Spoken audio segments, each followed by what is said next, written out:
بسم الله الرحمن الرحيم الحمد لله والصلاة والسلام على رسول الله أما بعد اللهم رب يسر ولا تؤسر وتمم بالخير سبحانك لا علم لنا إلا ما علمتنا إنك أنت العليم الحكيم السلام عليكم ورحمة الله وبركاته hurmatli ustozlar peshqadamlar va qarindoshlar alloh subhanahu va taolo har biringlarni har vaqt har joyda xotirjam salomat qilsin va oxirgi hayotimizgacha har birimizni alloh subhanahu va taolo o'zi yaxshi ko'radigan rozi bo'ladigan amallarni ko'plab qilishga muyassar qilsin amin. Bizning axloq darsimizdan Allohning ne'matlariga shukr etish to'g'risida birinchi darsni so'zlagan. Ramazon munosabati bilan Ramazon oyida Qur'oni Karim nozil bo'lgan oy bo'lganlikdan Qur'oni Karimni ko'plab o'qish va ko'p ibodat qilish yuzasidan qarindoshlarimizningki vaqtini almaslik uchun darsni to'xtatgandik. Hamda Allohningki fazli rahmati bilan bizga ne'mat bo'lgan ulug' muborak Ramazon oyi oxirlashdi. Shundaqla Allah subhanahu va taolo bizga xursandlik qilib bergan ro'za hit bayramlarini tugatdik. Alhamdulillah nurg'un qarindoshlarimiz Shavvol oyida tutadigan 6 kun ro'zani tutib oxirlashtirdi. Alloh subhanahu va taolo har bir qarindoshlarimizning qilgan barliq yaxshi amallarini qabul qilsin. Amin. Allohning ne'matlariga shukr etish to'g'risidagi darsimizning ikkinchi bo'limi. Alloh subhanahu va taolo insonga qilgan, ya'ni Robbimizning insonga qilgan tunji vasiyati o'ziga shukr qilish va inson o'zininki ota-onasiga rahmat tashakkur etishdan iborat. Bu to'g'rida Alloh subhanahu va taolo Qur'oni Karimda shunday aytadi: A'udhu billahi minash shaytonir rojim. Anishkur li va livalidayka ilayyal masir. Oyatning tarjimasi Alloh subhanahu va taolo aytadi: "Menga shukr etqin va ota-onangga rahmat etqin. Sening qaytadigan joying mening tarafimga." Ya'ni inson Allohningki ato qilgan ne'matlarga shukr etish kerak. Shundaqla insonning dunyoga kelishiga sebep bo'lgan va insonni kichigidan tortib tarbiyalab o'stirib jafo mushaqqatlarni tortib qatoga qo'shgan ota-onalarga rahmat tashakkur etish kerak. Alloh subhanahu va taolo ota-onaga rahmat tashakkur etishni o'ziga shukr etish bilan birga keltirdi Qur'oni Karimda. Biz Qur'oni Karimningki oyatlarini o'qigan vaqtimizda oyatlarga nazar solsak va Allohning oyatlarini tafakkur qilib o'ylanib baqsak, ko'pincha oyatlarda Allohga ibodat qilishdan keyin ota-onaga yaxshilik qilish bayon qilinadi. Buning misoli va qado robbuka alla ta'budu illa iyyahu va bil validayni ihsana. Har qanday ayada Allah o'ziga ibodat qilishga buyurib bo'lib, ota-onaga yaxshilik qilinglar, ota-onalarga rahmat tashakkur etinglar, ota-onalarga yaxshilik bilan hamroh bo'linglar deb ota-onaninki haqqining intayin zo'r ekanligini nurg'un oyatlarda bayon qiladi. Shunga inson har qancha cho'ng martabalik bo'lib ketsin yoki qanday bo'lishdan qat'iy nazar o'zining ota-onasiga bo'lgan qulchiligini, ularga bo'lgan izzat ikromlarini, hurmatlarini unutmaslik kerak va o'z yo'lida bijo keltirish kerak. Chunki ota-ona bo'lsa insonninki jannat kiradigan ko'riga, jannat kiradigan ishiga. Insonlar ota-onasi hayot vaqtida ularninki qadr qimmatini bilmaydi. Ammo ota-onasi dunyodan ketgandan keyin agar ular hayot bo'lgan bo'lsa, unda xizmatini qilsam bo'pti ekan, bunda xizmatini qilsam bo'pti ekan deb urib voysaydi. Buningki foydasi bo'lmaydi. Shunga ota-onalarimiz hayot bo'lganlar ota-onamizningki yaxshi xizmatini qilaylik. Agar ota-onalarimiz dunyodan ketgan bo'lsa, ularningki yaqin o'tgan do'st birodarlari ham suhbatdoshlari shularni izzat ikrom qilsak, bumi ota-onani hurmat qilganga o'xshash bo'ladi. Bir kishi payg'ambarimiz sollallohu alayhi vasallamdan so'ragan: "Ey Allohning elchisi, ota-onam dunyodan ketgandan keyin men uchun ular qilgan yaxshilik bormi?" degan vaqtida bir hadisda ota-onang yaxshi o'tadigan yaqin do'st birodarlarni yo'qlagan, ularni izzat ikrom qilgan. Shunday qilsang, buning yaxshilik yani sen ota-onangga yaxshilik qilganga o'xshash bo'lasan. Shuning uchun ota-onamiz bo'lsin yoki bo'lmasin, ular qildigan xayr, ihson, yaxshilikni davomlashtirishimiz kerak. Chunki ota-onalarimizga qiyomatgacha uzilmay turadigan xayriyat, sadaqa joriy, yaxshi farzandlarning tarafidan keladi. Payg'ambar alayhisolamning bir hadisida inson dunyodan ketgandan keyin uning barliq amallari uziladi. 3 turlik amalning savobi qiyomatgacha davomlashadi deb uning biri valadun solih yad'ulah. O'zi amali solih, yaxshi bo'lgan, boshqalarni isloh qiladigan, kishilarni to'g'ri yo'lga yetaklaydigan, Allohning dinini suyadigan, Allohning rasulini yaxshi ko'radigan shunday farzandlarni yetishtirib qoldirib ketgan bo'lsa, bular ota-onalar uchun Allohning yaxshi tilaklarini tilab duo qilsin, xayr ihson qilsin, yaxshi amallarni qilib savobini olsin. Buning savobi ota-onasiga davomli yetirdi.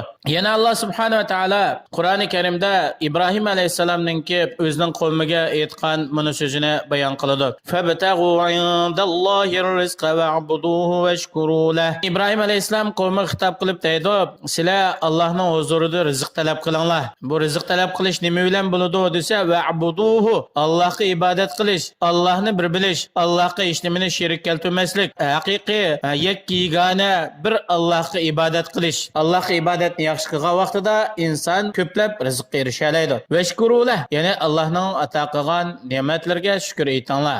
Bu Qur'oni Karimda bayon qilingan oyatlar va ibratlar, va'z nasihatlardan faqat Allohga shukr aytadigan kishilar bulardan ibrat oladi, va'z nasihat oladi. Shunga Alloh subhanahu va taolo yana bir oyatda aytadi: "Kazalika nusarriful ayati liqaumin yashkurun." Ashuningga o'xshash biz oyatlarimizni Allohning ne'matlariga shukr aytadigan qavmga bayon qilamiz. Allohning bizga ato qilgan ne'matlari intayin ko'p. Biz o ne'matlarga erishgandan keyin Allohga ko'plab hamd sano aytishimiz, Allohga shukr aytishimiz zarur bo'ladi.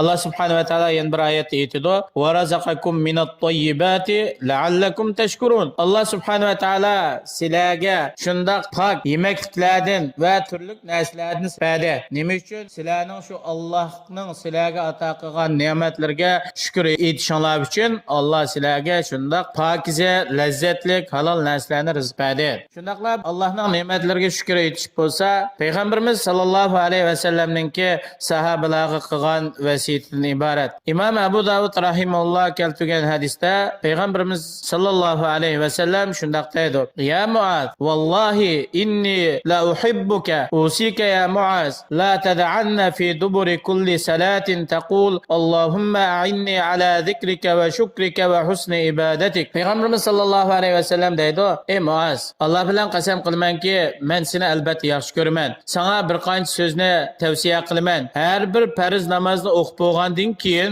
bu so'zlarni tark qilmagin, ya'ni bu so'zlarni deyishni unutib qolmagin. Ya'ni ey Alloh, menga silini zikr qilish, silning ne'matlariga shukr etish va sizga Qur'on hadis ko'rsatmasi bo'yicha go'zal shaklda ibodat qilishimga menga yordam bersizlar." Bu duoni payg'ambarimiz sallallohu alayhi va sallam Muaz radhiyallohu anhuga alohida tavsiya qilgan.